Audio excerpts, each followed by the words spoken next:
سلام عرض میکنم بینندگان عزیز. با نام و یاد خدای مهربان آغاز میکنیم. خداوند مهر و مهربانی. سومین برنامه است که ما خدمتتون میرسیم، به خونه‌های گرم شما میاییم و امیدوارم که خوب و خوش باشید. سلام من رو از ونکوور همیشه بارانی بپذیرید. هموطنان عزیز، در برنامه امشب نگاهی خواهیم داشت به دو دیدار از جام باشگاه‌های اروپا، چمپیونز لیگ. با آقای کیروش سفری خواهیم کرد و می‌بینیم که کیروش چی میگه راجع به فوتبال ملی ما. صحبت خواهیم کرد با آقای کیایفر، کارشناس فوتبال. حاشیه‌های فوتبال تقدیمتون می‌کنیم. از جام باشگاه‌های آسیا تصاویر رو تقدیم حضورتون می‌کنیم و حاشیه‌های فراوان داریم. دو کارشناس دیگر هم مهمون ما خواهند بود که با ما صحبت کنند، به واقع با شما صحبت کنند. اما قبل از اینکه بریم وارد کل برنامه بشیم، من باید خدمت شما عرض بکنم که بینندگان عزیز، ما اگر انتقادی میکنیم، ما اگر صحبتی میکنیم، به جهت عشق و علاقه است که به وطن داریم. ایران عزیز رو دوست داریم. با هر مرامی، با هر کیشی، با هر سلیقه‌ای، وطن مادره. افتخار او افتخار ما ایرانی هاست. ما راهی جام جهانی شدیم. ما جام ملت‌های آسیا رو در پیش داریم. ما در بازی‌های آسیایی در فوتبال حضور خواهیم داشت. اینها افتخارات کمی نیست هموطن. اما قصد و غرض ما فقط این است که از طریق سیگنال‌های تلویزیون شاید بتونیم خفته ای رو بیدار کنیم، ارق ملی رو بیدار کنیم. علاقه ماست به وطن، علاقه ماست به افتخار آفرینی قهرمانان وطن که این برنامه رو تقدیمتون میکنیم. میخوایم بیدارشون کنیم. میخوایم بگیم آقای کیروش اینجوری هم که شما میگی نیست، شما یکی از 10 مربی برتر جهان هستی. اما اینطوری هم نیست. آقای کیروش ضد و نقیض زیاد گفتی. آقای کیروش 3 ماه قبل سیمونه و نمازی رو جز شانسات رو اعلام کردی که هستن و افتخار اینو داری که از تجربیات اونها استفاده کنی. اما جفتشون رفتن. آقای کیروش به استقلال و فتح الله زاده حمله کردی. اینجوری هم نیست. آقای کیروش شما مربی بسیار خوبی هستی، یک مربی کاملا حرفه‌ای، اما نه یا از حاشیه‌ات استفاده کن، نه یا از قدرتت استفاده کن برای اینکه مربیای داخلی رو بکوبی. میدونیم آقای کیروش خیلی مشکل دارید. میدونیم آقای کیروش کمپ تیم ملی هنوز راه اندازی نشده. بازیکنان تو در اروپا، در کشورهای عربی و در جام باشگاه‌های آسیا و در باشگاه‌های ما دارن بازی میکنن. آقای کیروش حرف زیاده. اگر تو حرفه‌ای هستی، ما هم حرفه‌ای هستیم. آقای کیروش 35 سال عمر کمی نیست که ما در این راه گذاشتیم. آقای کیروش جای حرف و بحث و گفتگو خیلی زیاده. پس قصد و غرض ما از ساخت این برنامه با ریتمی که داریم و راجع به کیروش و فوتبال ملی صحبت میکنیم فقط و فقط کمک به کشورمونه، به فوتبال کشورمونه. نمیتونم من هادی صالح نیا بعد از 35 سال عوض بشم. از علی پروین دیدم، مرحوم دهداری دیدم، افشین قطبی دیدم، منصور پورحیدری دیدم، حسن آقای عزیز حبیبی رو دیدم و همینجور از 1359 همراه بودم با مربیان تیم ملی. محمود یاوری، ناصر ابراهیمی، علی پروین، همراه بودم باشون. یک طوری بینندگان عزیز، منی که خیلی جوان بودم شروع کردم، شدم تاریخچه فوتبال ایران. حرف خیلی دارم. اجازه بدید که در اول برنامه اینقدر صحبت نکنم. اجازه بفرمایید که بریم تبریک و آرزوهای دو بازیکن خوب رو ببینیم. یکی از انگلیس میاد، از فولام دژاگه، و دیگری از لاس پالماس میاد، از اسپانیا، شجاعی. با ما همراه باشید.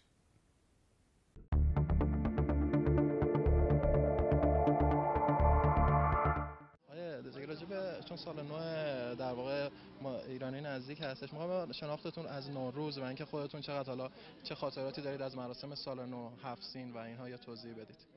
بله اگه وقت هستش ما همیشه عیدو جشن میگیریم با پدر مادرم و با خانومم همگی با هم، ولی همیشه نمیشه برای اینکه به خاطر تمرین‌ها و بازی‌ها الانم که من تو انگلیس هستم سخت‌تره که پدر مادرم رو ببینم، ولی قبلا که کوچیک‌تر بودیم هر سال با هم دیگه جشن می‌گرفتیم.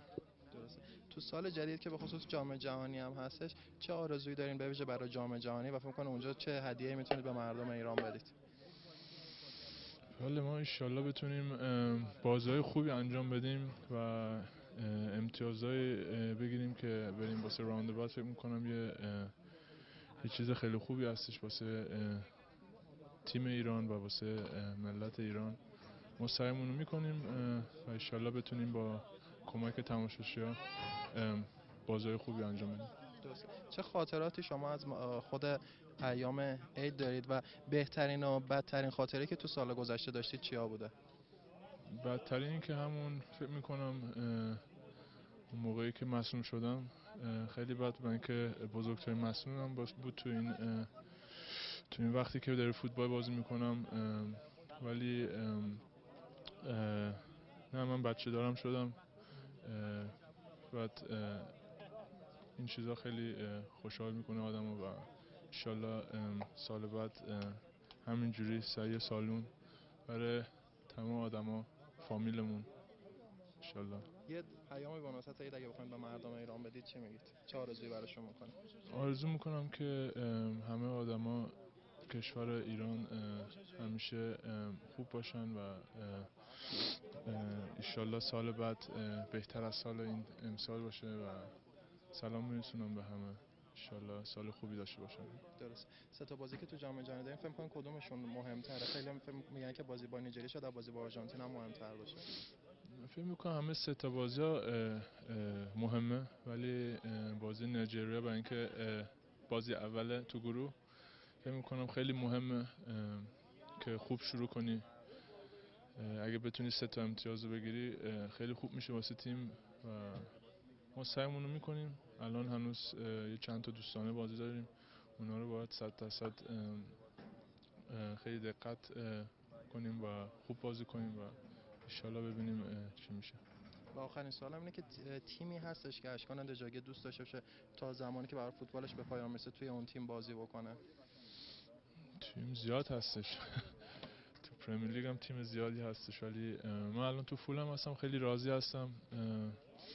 ما الان موقعیت خیلی بدی داریم با فولم و من همه سعیمو میکنم که بتونیم تو همه پرمیر لیگ بمونیم، برای اینکه خیلی مهمه، برای اینکه تیم خیلی خوبی داریم و انشالله ببینیم بعد از اون چی میشه.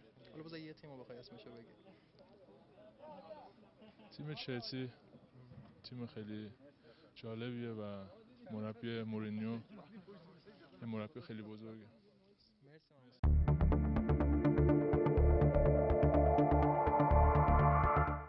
سال نو الان اگه بخواید یه پیامی برای در واقع عید نوروز به مردم ایران بدین و یه آرزویی برای همشون توی سال جدید بکنین چه آرزویی میکنین؟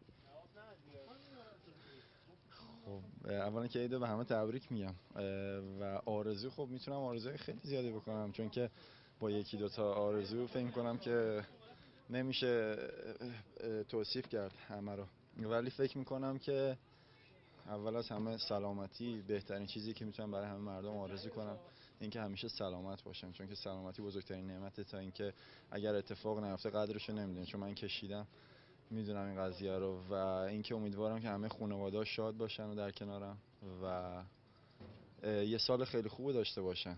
گفتم اول سلامتی و فکر می‌کنم بهترین آرزویی که میتونم بکنم براش این که به آرزوهاشون برسه.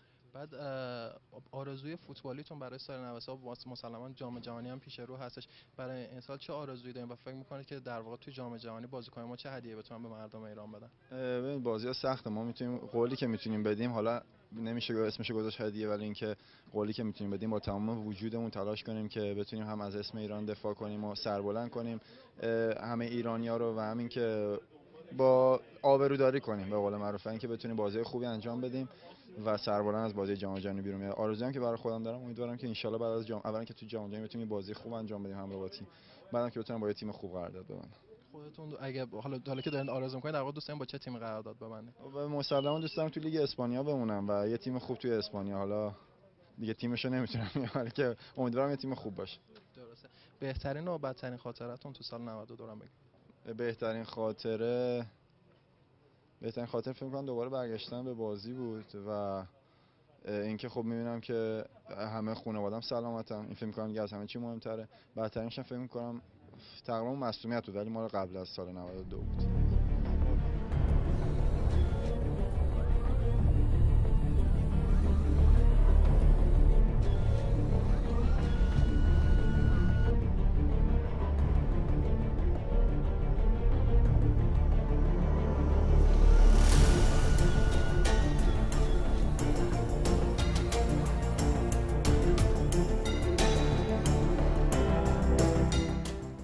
دوستی داریم، یک عزیزی داریم که نهایت همکاری رو با من میکنه برای اینکه این برنامه رو بتونم تقدیمتون کنم. شهاب واعظمیر. شهاب از علاقه‌مندان فوتبال هست، خودش فوتبالیسته. خیلی جوان بود شهاب شناختم. 1999 شهاب واعظمیر رو شناختم.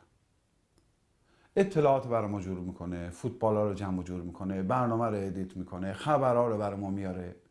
یه وقتایی شهاب یه حرفای خوبی میزنه من. از فوتبال روز میگه، از دردسرهایی که فوتبال داره و عملا یک جوری حواسش به من هست. اینجا دیگه بینندگان عزیز استدیوهای جام جب نیست، کارشناس داشته باشیم، تصویربردار داشته باشیم. فرشید عزیز تصویربرداری میکنه، صدا برداری میکنه، کمک میکنه برای ادیت کردن برنامه.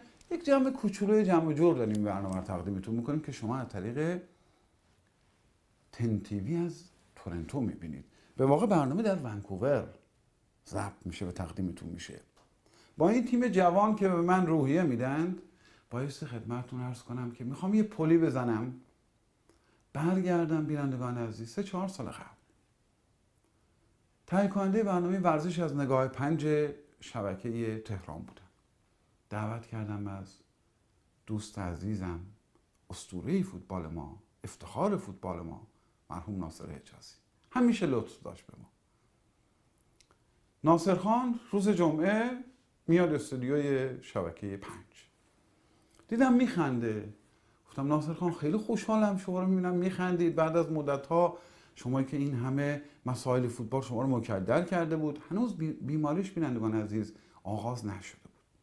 این نمیدونست، خدا بیامرز. به من گفتش که فلانی میخوام برات یه چیزی بگم، شاید تو هم بعد از این لبخند بزن. گفتم در خدمتیم ناصر خان. چایی اومد و شیرینی اومد و صحبت کردیم و صحبتمون گل انداخت. ناصر خان خدا رحمتش کنه. ناصر خان حجازی من گفت میدونی چی شده آقا سالنی ها؟ گفتم نه ناصر خان. گفت دیدی کرانچا رو آوردن برای پرسپولیس؟ اون زمان عباس انصاری‌فر مدیر عامل باشگاه پرسپولیس بود. عباس انصاری‌فر، نه حسن انصاری‌فر. عباس آقا، حسن آقا دوستان عزیز هستن، هر دو تو فوتبال زحمت کشیدن. گفت پرسپولیس رفته دنبال کرانچار، با کرانچار $500,000 قرارداد بسته.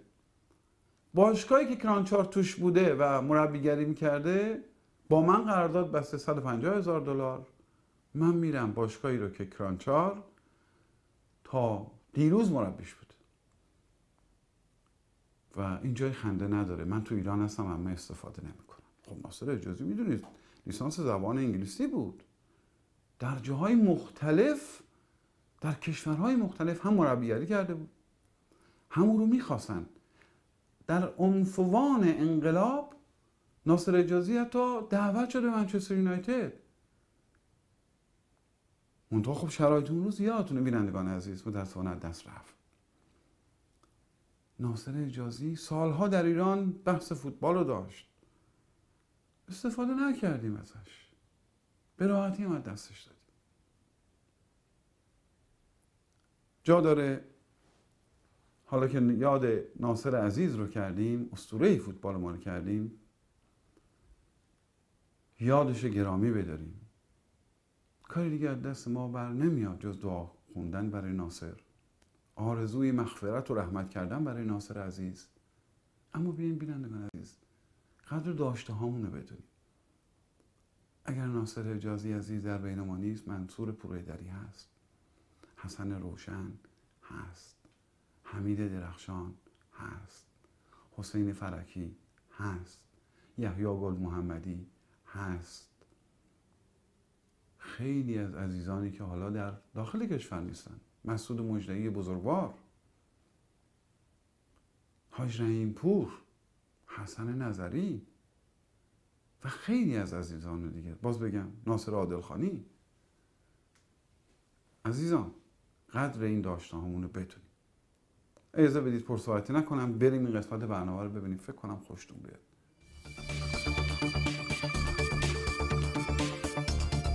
الان دیگه همه میدونیم که شرایط تیم ملی خوب نیست. بعد از صعود اردوها و بازی‌های تدارکاتی درست حسابی نداشتیم. همین دغدغه‌ها باعث شد تا دیگه صبر کارلوس کیروش سرریز بشه و بیاد از خیلی‌ها انتقاد کنه. هم از فدراسیونیا، هم از باشگاه‌ها، هم از سطح تأمینات و مسابقات داخلیمون که باعث شده بدجوری دنبال اردو باشه برای آمادگی بازیکناش.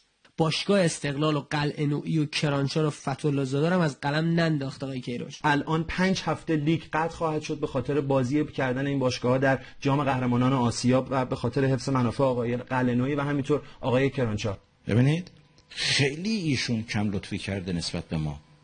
من تنها مدیر عاملی بودم که رفتم پیش آقای کفاشیان نشستم، گفتم آقا سرمربیت نگران نباشه، من یک طرحی دارم، با سرمربیم هم صحبت میکنم، بذاریم بحته من، الان تیم منو نریزیم به هم، 6 ماه مونده تا اون موقع شما بازیکن میخواین. گفتم من امیرخان رو هم راضی میکنم، یه تدبیری میکنیم. تدبیرم همین بود که بازیکن کمکی ما بگیریم، جایگزین کنیم، اینا رو بدیم با آقای کیروش استفاده کنه.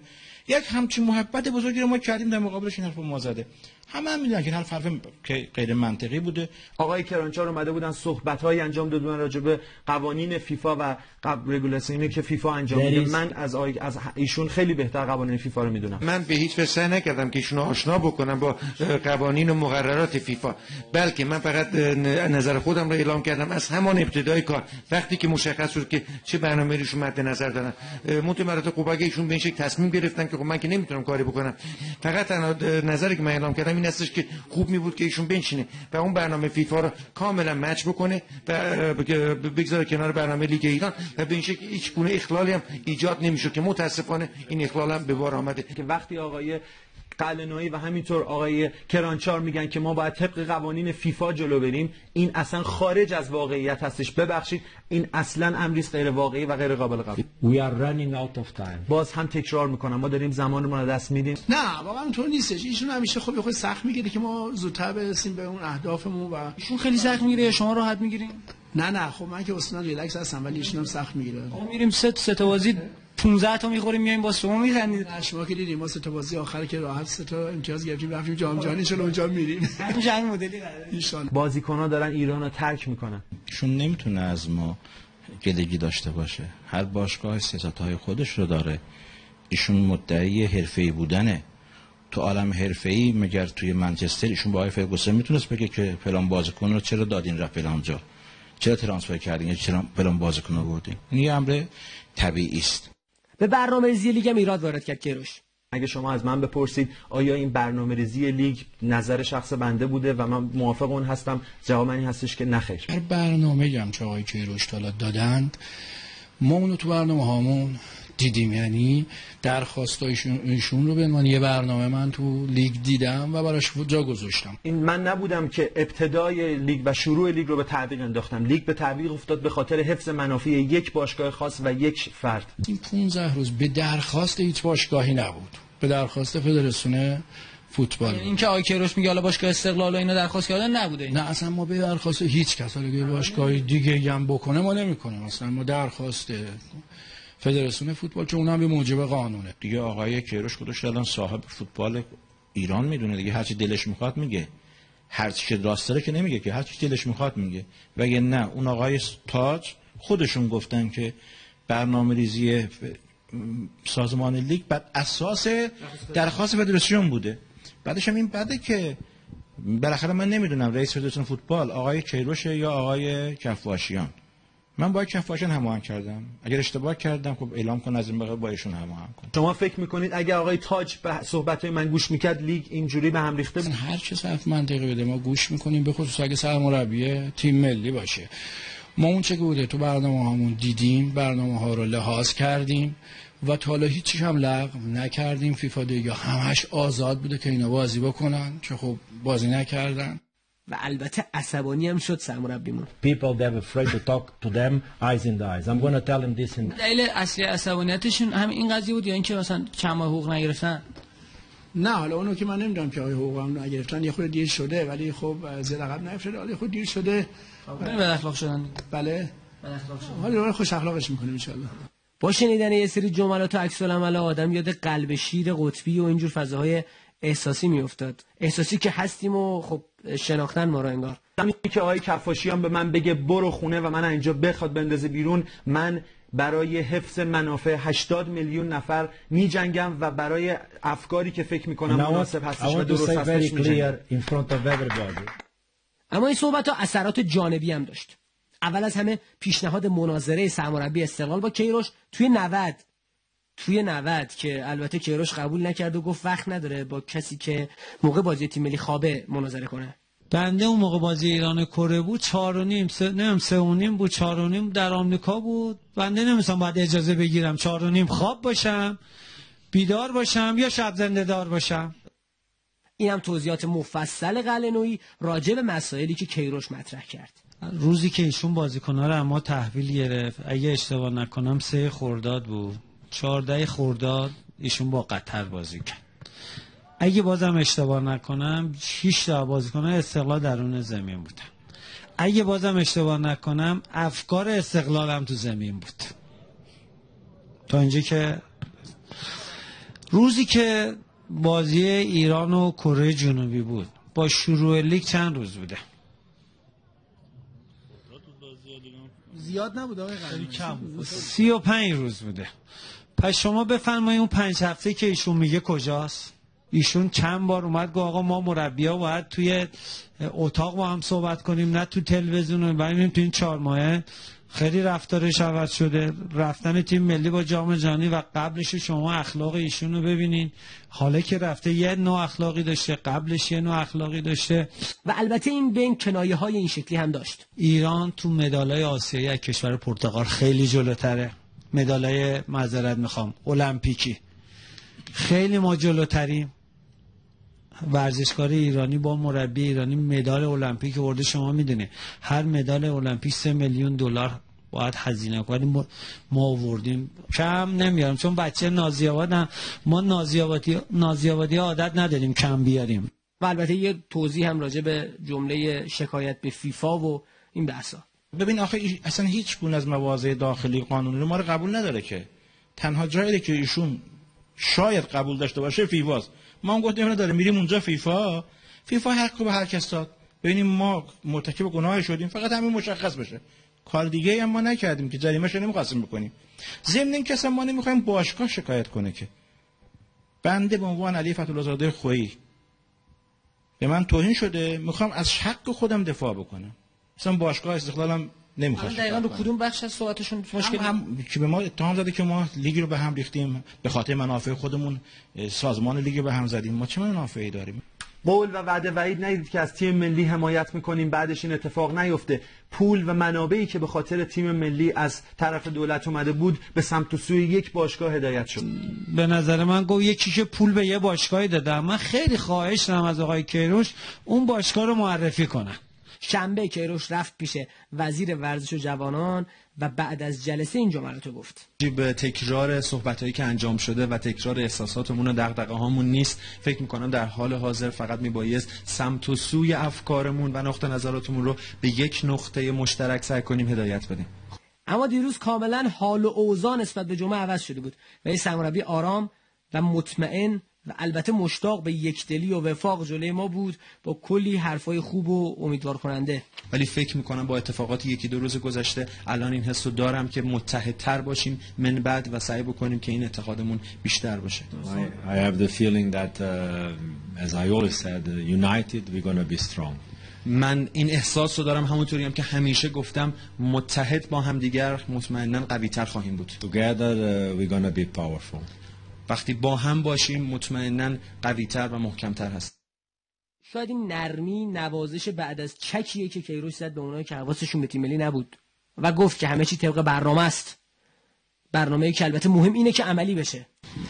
تمامی هواداران باید اطمینان داشته باشن که همه برنامه‌ریزی‌ها انجام شده و هیچ گونه دغدغه‌ای نباید داشته باشن. فقط الان میبایست تصمیمات مناسب رو بگیریم و سعی بکنیم برنامه‌هامون رو عملی کنیم. ایشون اشاره میکنن که اردوی اولمون با بازیکنانمون در آفریقای جنوبی هستش، بعد از اون به تهران باز خواهیم گشت، در آفریقای جنوبی 4 بازی رو انجام بدیم، بعد از اون به اروپا خواهیم رفت که 2 بازی رو در اروپا برگزار خواهیم کرد، بعد از اون به تهران میایم، چند روزی استراحت میکنیم، بعد از چند روز استراحت یک بازی خداحافظی مقابل آفریقای جنوبی و یا آنگولا، بعد از اون هم به برزیل خواهیم رفت و بازی دوستانه آخرمون در برزیل مقابل ترینیداد خواهد بود. بازم تکرار میکنن که هواداران هیچ دغدغه‌ای نباید داشته باشن، برنامه‌ریزی ها انجام شده، الان باید تصمیم‌ها گرفته بشه و عملی بشه. محصل همه اینا یه تلنگر بود به همه کسایی که میتونن کاری برای تیم ملی کنن که دوستان زمان داره میگذره، حواستون به تیم ملی باشه چون خیلی زود دیر میشه.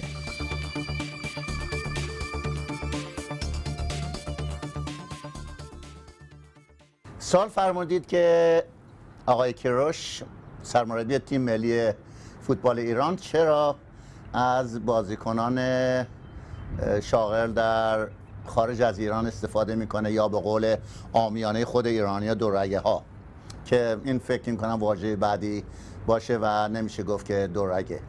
خدمت شما عرض کنم آقای کیروش و من از سالها پیش که در امارات کار میکردم، اون موقعی که مربی تیم ملی امارات بود، میشناسم و به خاطر اینکه یکی تو بازیکن‌های تیم من توی تیم ملی امارات بازی میکردن، ایشون گاهگداری همدیگر رو میدیدیم و برای نهاری شامی و در مورد اینا صحبت میکرد یا خواسته های رو برای بهتر شدن اینا به من میگفت.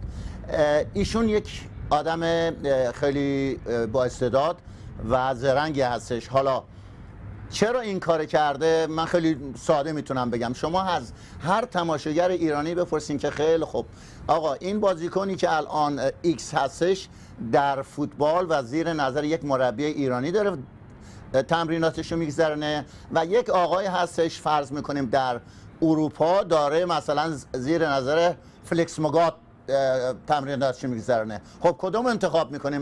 من فکر کنم 99% از کسی که اینو میشنوه ترجیح میده که اون تمریناتی رو که در اونجا انجام میگیره اون بازیکن انتخاب بکنه. برای مثال دانیال داوری رو خدمتتون بگم، با هر شرایطی که شما فکر بکنید ایشون چه خوب باشه چه بد باشه ولی داره در بوندسلیگا بازی میکنه، یکی از معتبرترین لیگ های فوتبال جهان.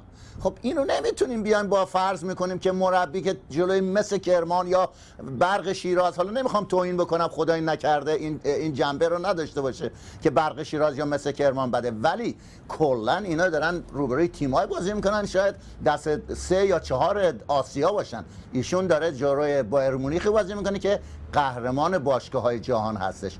پس خواسته آقای کیروش و شاید اینطوری بگم یکی از بهترین کاری که آقای کیروش برای فوتبال ملی ایران کرد آوردن بازیکنان شاغل و ایران است در خارج از ایران هست.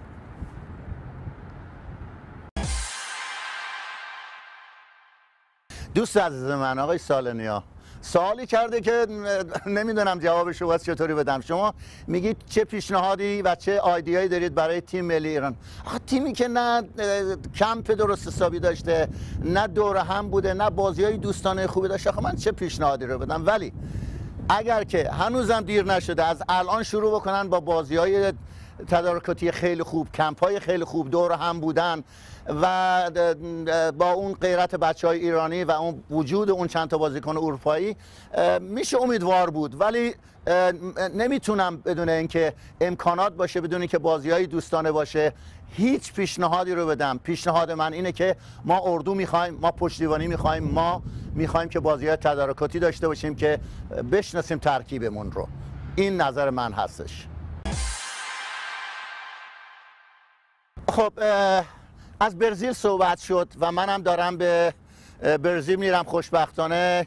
یه 7 روز کار رایگان هستش و خدمت قلبی به برگزاری این مسابقات. به خاطر همین من میرم به ری دی ژانیرو، ولی بازی‌های تیم ملی ایران در بلو هستش که من در اولین بازی که نه تنها بازی که میتونم از ایران ببینم بازی آرژانتین ایران هستش. پیشنهاد میکنم دوستانی که میخوان به برزیل برن خیلی بهتر خواهد بود که همدیگر رو ببینن در اونجا، برای اینکه اونجا شاید جو خیلی خیلی امن نباشه. اینه که بهتره که دور هم باشن و بتونن تیم ملی کشورمون رو تشویق کنن. البته در ری دی ژانیرو بازی اسپانیا و شیلی رو تماشا خواهم کرد و بعد میرم به شهر بلو. یکی از خوشبختی‌های ما این هستش که میتونیم بریم از نزدیک تیممون رو تشویق بکنیم، میتونیم خودمون رو خوشحال بکنیم در کنار بچهای تیم ملی ایران و اونها رو ساپورت بکنیم. اینها چیزهایی هستش که یک فوتبال دوست الان موعود و روزهای خوشی هستش برای فوتبال دوستان در این سال 93، برای اینکه جام جهانی رو داریم و بازی‌های آسیایی رو داریم. اینا هستش که امسال سال خوب و سال شلوغی هستش برای فوتبال دوستان. امیدوارم که فوتبال ایران بتونه همه این فوتبال دوستان رو خوشحال بکنه و بتونه فوتبال ما رو و سطح فوتبال ما رو در اون حد و شخصیتی که داره نشون بده.